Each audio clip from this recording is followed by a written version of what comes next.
So, holiday ngayon. It's 4:53. Kaya parang lalabas ang kunyang.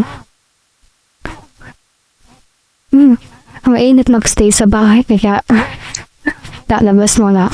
Yun, maatata na naman yung aking mga payamanan sa liig. Namuluga na naman kasi buhat nung dumating ako dito. Nagka-allergy na naman ako parehas nung pagdating ko sa Pinas nung May.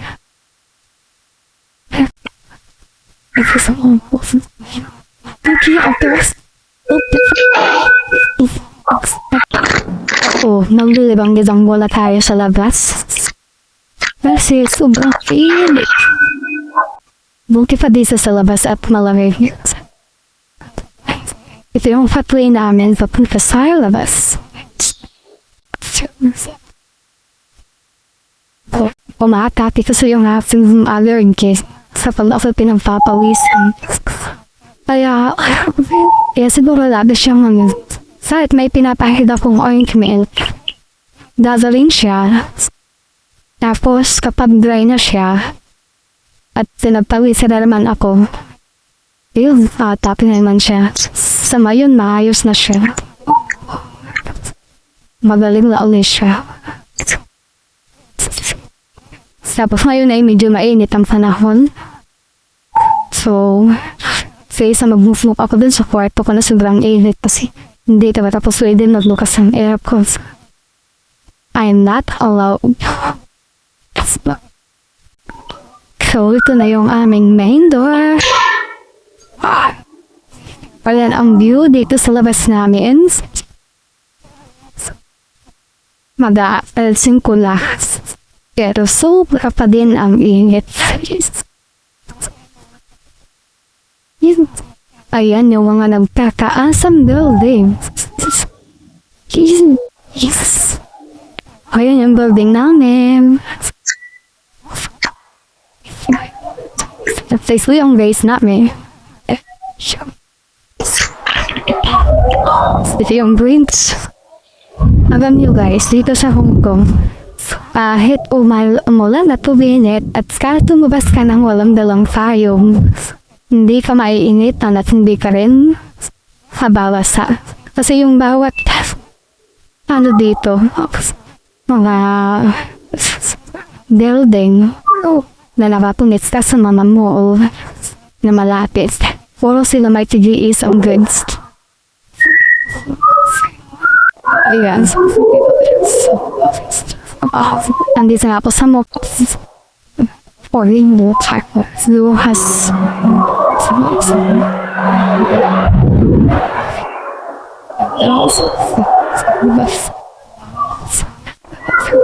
Sa baba ng building namin ay mall na. Nandito na ako sa mall, diba? Ilang minuto lang ako naglapan, nandito na ako sa mall. Actually, di ko alam kung pasan ako. Lumabas na ako kasi nga sobrang init sa loob ng kwarto ko. Wala naman yung mga insekto.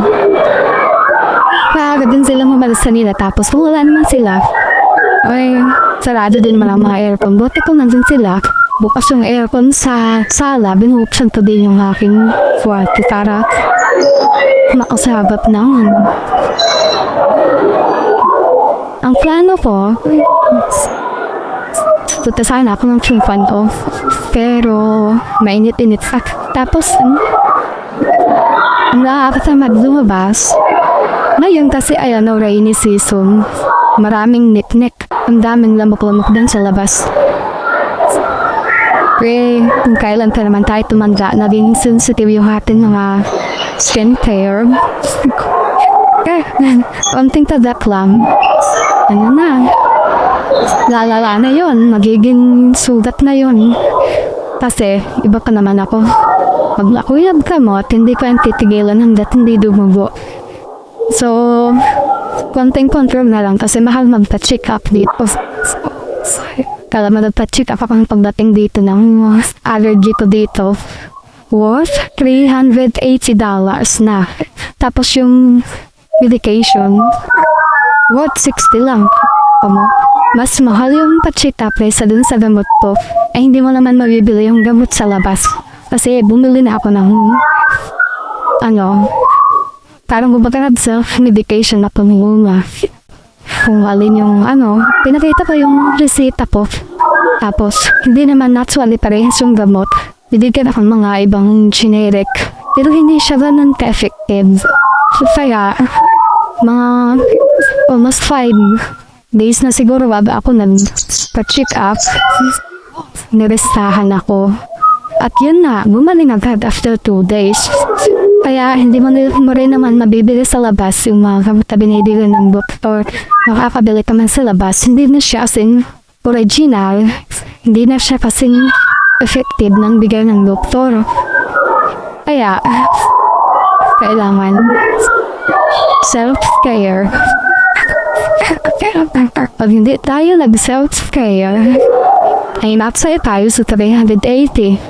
Tapos yung hamo mo, yung kinuha insurance sa'yo, yung mumurahin lang. Dala mo yun, 380 yung check-up. Sabi sa akin, 200 lang daw yung makikredit din. Ibuti naman at hindi naman ako siningil dun sa sobra. Kasi kung tutuusin naman, 60 lang mo para sa akin din. Diba? In how many years to tatapos sa kanila? Parang twice ka lang na pong nagpa-check up. At sa hindi naman hinihimi, diba? Kumbaga hindi nga nila ako pinapa-medical. Dapat every contract, pinapa-medical nila ako wala naman. So, andito na ako sa shopping mall. Wala naman tayong pambili. So, mag-shopping na tayo na ngayon. Window shopping na. Wala naman tayong pambili. Tingin-tingin lang muna. Is lang muna at darating din ang araw na ay pabili ka. Ayun. Ang daming sale. $79. Ang ganda ng mga pants pero mahal pa din siya. Kahit pa sabihin sale. Pero naka dito nahanap yung bag. Kaso, out of stock na siya. Wala na. So, ang daming nagsa-shopping na yun. Kasi nga, sale. Anyway, wala na yung bag na nahanap ko. Tapos, QFE. Kasi saan yung maganda yun? Hindi na siya. Parehas 99. Mayroon pang iwang isa. Kaso kulay white nga. Maganda nito yung brown or black. Maganda rin naman yung white. Ito na lang yung natitira.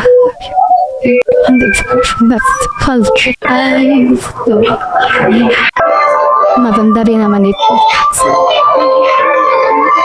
I think I'm gonna eat the gusto ko because you have this. Kaya nag-sale na siya. So, ayun na nga. Nabili ko na siya. Wala kasi ako malaking bag na iwan lahat sa Pinas. Bye!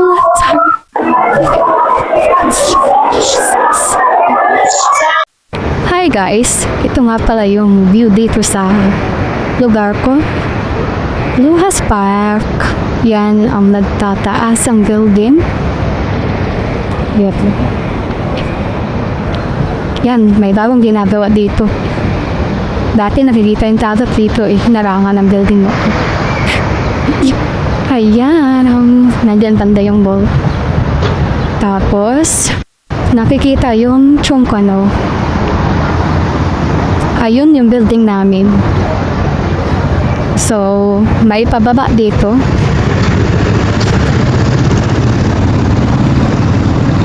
Pwede ditong umupo sa mga tabi-tabi. Kaso ayaw kong tumambay. Maraming lamok. Diyan banda yung mga nag-UUC. Minsan nagtatambay din ako dati dyan. Diyan ako nagpapagabi pero ayaw ko nang tumatambay sa labas. Lalo na ngayon medyo malamok. Ayun. Bumaba na ako.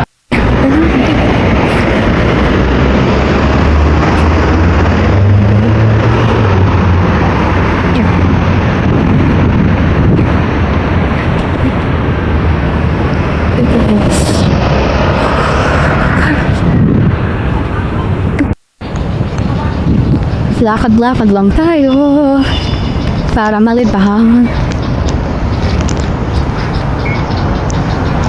Ayan.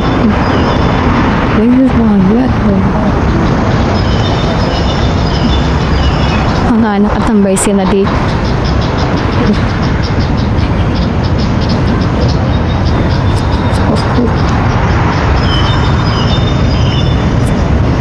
Sarap din naman na maglakad-lakad kahit na minsan-minsan.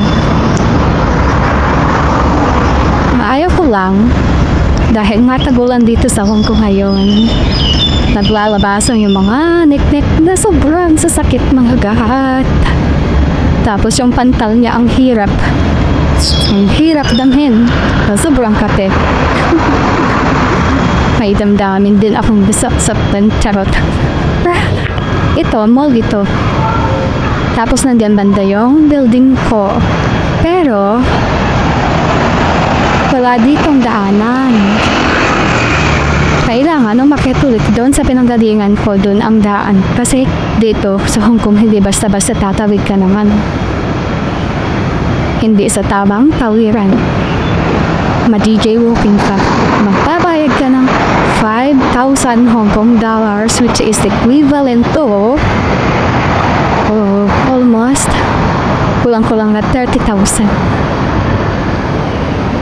Ayan ang view. Andyan yung aking building. Pero wala ditong tawiran. Ayan. Hindi ka basta nakakatawid dyan kung walang pedestrian lane. Kaya, ayan yung bridge papunta dun sa building namin. Dyan lang ako dati nakakatambay. Pero, sa ngayon kasi, day off ko. Kaya, naglakad-lakad muna ako dito sa labas. Kumain na ako ng ice cream dun sa McDonald's. Bumalik na naman ako kasi walang tawid. Highway yan. May mga sasakyan dyan dumating. Hapon na. May panahon na yung hapon na yan ay walang dahon. Ngayon ay may dahon. Kaya malilong dito kahit pag-init. Itong puno na to, ganda to. Gusto ko to. Ang kulay ng kanyang dahon ay white.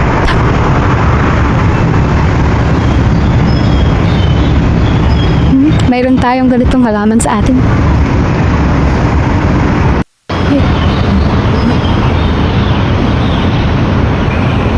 Okay, wala mag-try ko ay. May pinay dito. Ang sabihan, hindi. Yan po. Ito. Yan. Well, that's it. Sandalang gay ko okay na. Gay ko okay na.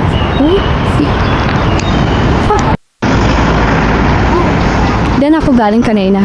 Sa taas nun, bumaba lang. Ganang daan, papunta dun. Tapos, yun ang building ko.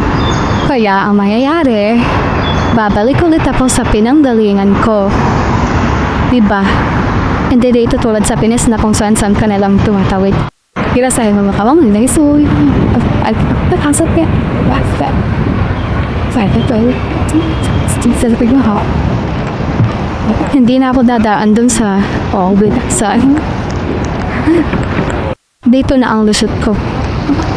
Okay, may pinto dito. Ito na yung mall. What? Nandito lang?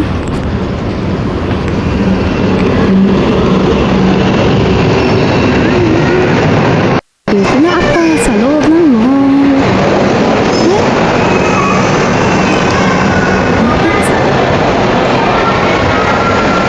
Bilis lang, diba? Maganda lang dito. Pag nilalamig ka dito sa loob, lumabas ka. Pag naiinitan ka na, pumasok ka. Ganun lang. Ganun lang ka-simple yun. Yan o. Bird, tatas. Nandito lahat.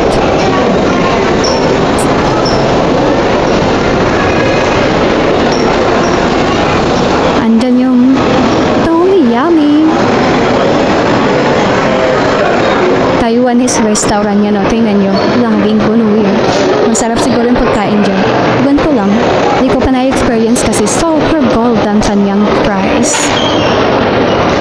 Ayan. Mall ito, kaya aakyat na tayo dun. Iniisip kong bibili ako ng noodles sa pang dinner ko. Punta muna ako dun sa food bill. Bibili ako ng noodles ko. Kasi ice cream lang kinain ko mamaya. Baka magutom na naman. So, wala tayong stock. Medyo nasa crisis situation tayo. So ngayon, wala tayong mga step sa ating kwarto. So, bibili muna tayo ng noodles. May may lugaw. Wala lang, may binili ako. Parang hindi ko siya kaya. Iniisip ko kung ano yung bibili. Magtinapay na lang kaya ako or noodles. Tangid din naman kasi yung palabing noodles. That's not healthy.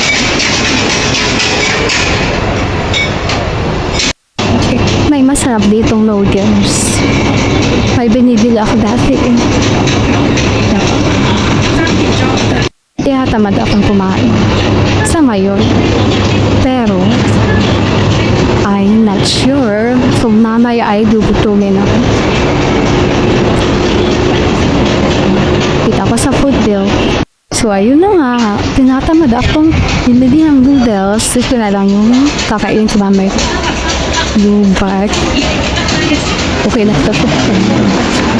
Dahil tayo pag walang pera. Para sa ekonomiya din naman. Ekonomiya ng ating katawan. Baka. At ayun na nga, uuwi na ang princess. Uwi na tayo at nang magkapagkayahin. Pahinga dahil balik reality na naman ulit. Sana ganito may 2 day off sa isang linggo. So, next month, parang wala. Tigra holiday lang, abusan. Gabi na ha, kailangan ko na umuwi kasi yung mga silang type ko. Nilabas ko baka